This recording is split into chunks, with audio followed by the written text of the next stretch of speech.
Hawaiian Islands to Orient, contact clearance level 126.5. And Talk 6 is taking fire. Okay, convert south of the river. I see you coming to the red guys. I just called them. You see them well.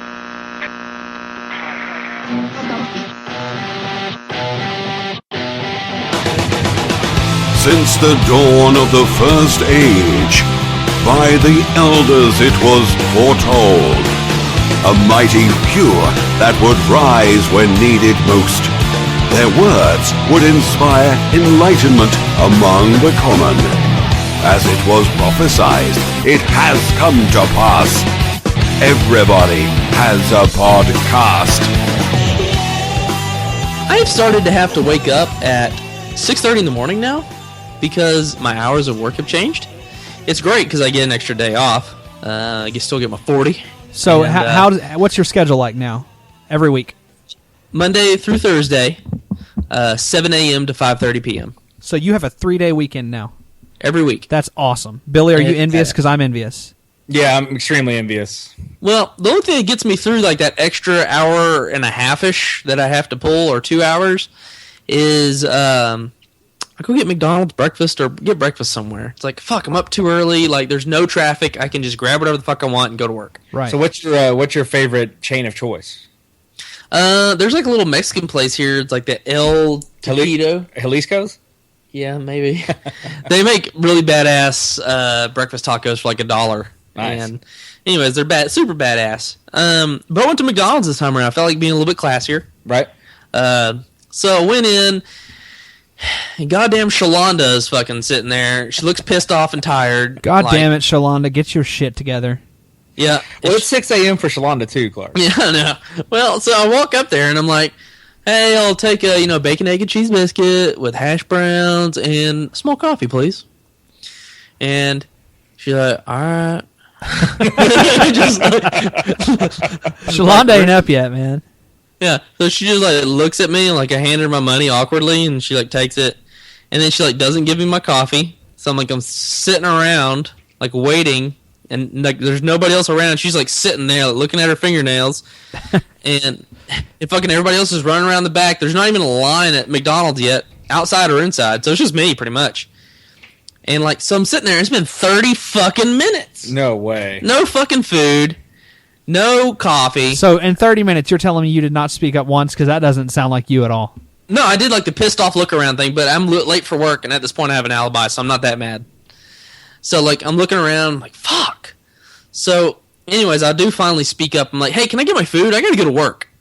And they look at me, and it's the fucking black shirt, right? Mm-hmm. Oh, it's the black shirt. So he makes $9.50 an hour. Well, no, it's a she. It's an obese lesbian. Go figure. Right. And she's got a Pauly D haircut. So, and I'm fucking. Wait, did you say Pauly D or Paula Dean? Pauly D, like off of Jersey Shore. Okay. Fucking stuck up, crusty motherfucking haircut. And she's just looking at me like I'm stupid. And I'm like, can I have my food? And she's like, what'd you order, sir? And I was like, I literally like look around her, and of course it takes me a couple minutes to get around her, so I can like, you gotta get past the half of the moon to see the other side. And I look at the screen right behind her, and it literally has my order. So I'm looking at the screen, and I'm reading the screen, like my fingers like trailing as I'm reading, so she understands that she's retarded. And so she goes back, gets my sausage or my bacon, egg, and cheese biscuit, gets my fucking hash browns, and plops it down. I'm like, can I get my coffee as well? So fucking Shalonda is like rolling her eyes. She's fucking pissed that she doesn't get me coffee. She fills my fucking small cup of coffee halfway up, closes the lid and hands it to me. So like, I'm fucking pissed. So Clark, would you say that your level of service was equal to the $6.72 you had to pay that morning? No, not at all. So, like, I leave, and I fucking go to work, and I unwrap my fucking biscuit, and I eat it. Well, as the first time I fucking bite into it, the bread is so hard you cannot penetrate that with human teeth. It's just not possible. So, I just throw it away. And so I go for the hash browns. Hash browns are fucking soggy and lukewarm at the same time. Ugh. from Greece. I was like, fuck this day, fucking up the ass, and I throw everything away. And so I go to Facebook, obviously, because I'm passive-aggressive like that. And I write this pretty long, contrived message. Ryan, do you have it pulled up by chance? Let me pull it up real quick. I'm going to piss while you pull it up. So you would say you weren't loving it? Well, so while I'm on Clark's Facebook page, let's go ahead and read through some of his other posts. September 5th, an Obama picture.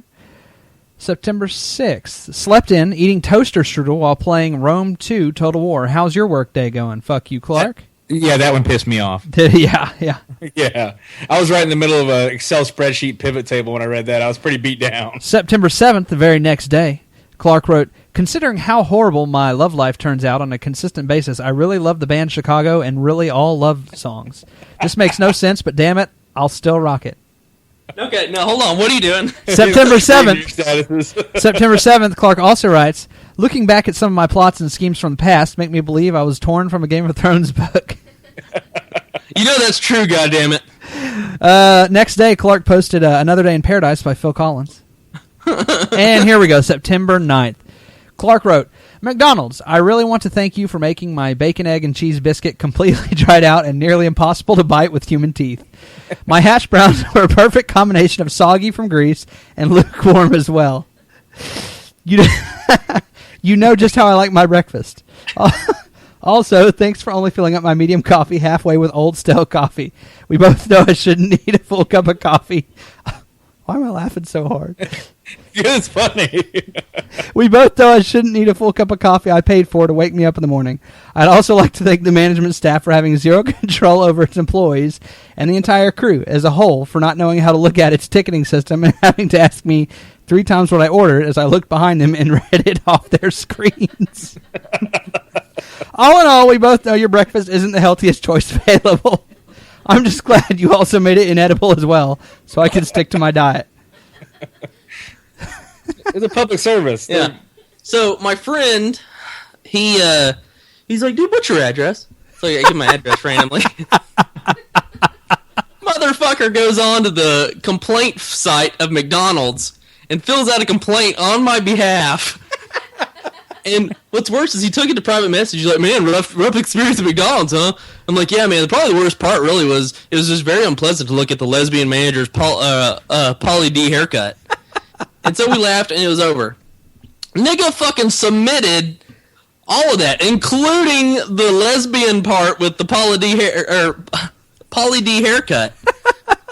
So I'm just like, God damn it. Oh well, fuck it. Well, guess what happened today? At what time was it? 5? No, it was probably like 7:15, 7:30ish.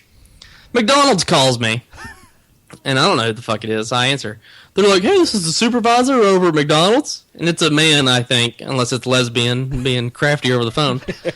Dude, lesbians are super crafty over the phone, trust me. So I'm like, oh, hey, how's it going? Like, at this point, I just want the conversation to end.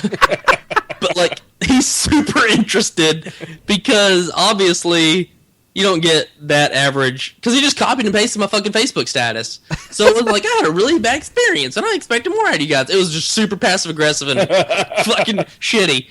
And so he's like, I'm really sorry you just had a horrible experience. You know, that's not the way we want to conduct that location, blah, blah, blah, blah. I'm like, oh, no big deal. I was having a bad day. I was late for work. You know, no big deal. He's like, you know, we want to provide you with a better level of service. Now, there's nothing we can do about her haircut because it is within dress code. He said that. I was like, fuck! This guy consulted the HR manual before he called you. He looked up the chart of acceptable haircuts on lesbians that work at McDonald's. He was like, Pauly D? Oh, fuck that. I'm firing her real quick. He's flipping through the pages. Oh, son of a bitch. Ronald, you're hamstringing me. We got an upset customer out there, and you want me to take the heat, and I can't do it. So I'm just sitting there like, oh, God. Like, I'm trying not to laugh.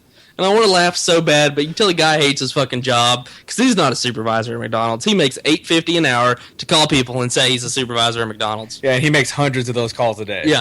He's like, you know what? We're going to investigate this, and we're going to get to the bottom of it. I'm like, oh, okay. He didn't offer you any free coupons or anything? No. I don't even think I could redeem them. at my local McDonald's at this point. That's weird. You know, I got to give a nod to Jack in the Box. About 7 years ago, I had a really bad experience at a Jack in the Box, and it all started behind ketchup. I was at the drive-thru window, and they asked me how many ketchups I wanted. Well, I want a lot of fucking ketchup, right? I mean, I wanted a lot, so I was like, the most you can possibly give me, and then a little bit more. And I was trying to be joking about it, but the girl at the window just gave me daggers in her eyes. Just kind of, she hated me, right? So I get it, and my bag's got one thing of ketchup in it. And at this point, I hadn't even checked my order. I just saw the one ketchup. So, like, I pull around, get out of my car, because at this point, I'm pissed off, and it's a principle thing, right? Yeah. So I walk in with my bag of food, and I set it up on the counter, and there wasn't even a line or anything, and I stood there forever, and they wouldn't talk to me. And then finally, one of the poor workers walked over there, and I was cool about it. But I was like, "Hey, can I get more ketchup?" And he asked me how many I had, and it just totally pissed me off, right? So then I go like, well, are you guys fucking doing inventory on ketchup? Like, do I need to pay extra? Like, how much is it for extra ketchup or whatever? So anyway, so he gives me more ketchup. I get in the car, I drive home. I get home, and my order's totally fucked up. Like, it was like they got the last laugh, right? So I'm sitting there, right? So I Google, Jack in the Box customer service, and I sent him an email much nicer than yours. But, and I gave it the whole, I've been eating Jack in the Box for a very long time, and I generally love your locations, but this particular time, So in the mail, they didn't even call me. In the mail, I got this coupon book, and it was fucking huge, and it was like free, whatever with your meal. So, like, I had, like, free Jumbo Jacks for forever, Jesus. which probably contributed to my obesity. Yeah. Well, I mean, I may still get that. Maybe he's just going to fucking send it. But, like, it was, like, I get it. I've worked shitty jobs, Circuit City, and I fucking hated it. And I think we all hated it. But we were really good at not working. Like, you could bet your fucking ass you were not going to catch us not working. We were just really good at hiding it. These people didn't even try to hide it. Like, if you're going to slack the fuck off, do it right. I expect that out of you. Like, Well, you either got to work at not working, or you got to work. And that's your choice. I've had this conversation with my girlfriend before. These people make $7 an hour, and they deserve to make $7 an hour. And we just need to understand that there's a reason these people are 25 and make $7 an hour. Like, this is what you're going to get from them. Like, I know it sucks, but you can't be shocked or surprised. So it's just you can't expect that out of them. You can't expect a fucking dolphin to be able to drive a car. You just can't, because a dolphin's never going to be able to drive a car. He doesn't have hands, Ryan. No, but the people who make $60K a year whip the fucking dolphins until they know to fill my goddamn coffee all the way to the top. You gotta be careful. Dolphins will rape you. Yeah. Well, so will most of the people that work at McDonald's. So here you go, Sarah. Here's your medium coffee, and no rape. Okay. Clark, did you record that phone call by chance? Yeah, I did. Yeah, the automatic records. I think we need to play that. I'll send it to you. You have to bump the audio up on the other end because my phone hardware is weird. All right. Kind of sticking to my soapbox, it pisses me off so much. I mean, I don't eat much fast food anymore because I'm trying to get back in shape. Emphasis trying. But he's pissed me off if I go to Taco Bell, right? And I've got, like, an embarrassing and a large amount of food. Like, the people at the window automatically assume that I'm buying for an entire family. But it's just me.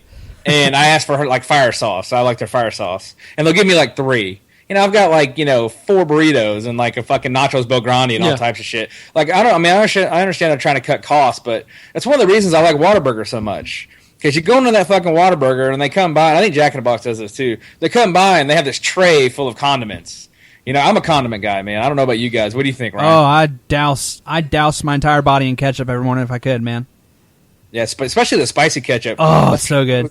When HEB, our local grocery store, started carrying it was a game changer for me. Yep, me too. I shit my pants right there.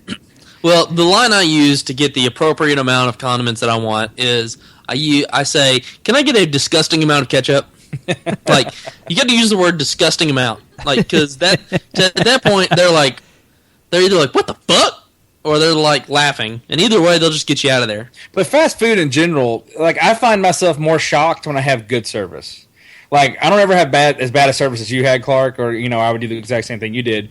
But I'll find myself, me and the wife will stop by, and we'll grab something real quick, and we'll pull away like typical suburbanites. that girl was very, very nice. Yeah, that service was great. Yeah. Maybe I'm going to log on to that little survey at the bottom of the receipt, which we never do, and speak nice about them. And the person just literally was just not an asshole, Well, I usually have pretty good experience at fast food places. That's why I'm look the way I do. You almost found the love of your life at one. Yeah, and what's sad is whenever I go there and I see a hot girl, I don't go back for another 4 months because I don't feel like I can handle it. You got to keep her guessing. Well, she'll move to another one, and then I'll see her. We should do an entire podcast series on Clark's psyche. You should walk in there and you should grab that little fry cook at Burger King and carry her out like Officer and the Gentleman. I'll sit in the parking lot and sing, "Love lift us up where we belong." That movie's a little dated. It's got Robert Redford in it, or not Robert Redford. What's the guy? Gerbil in his ass. What's his name? Gear. Richard Gere. We played The Gentleman. All right, so that's all I got. But if you're fucking watching this podcast and you work at the Hewitt McDonald's, Kill yourself. And you have a Pauly D haircut, and you're not Pauly D? fuck yourself a lot.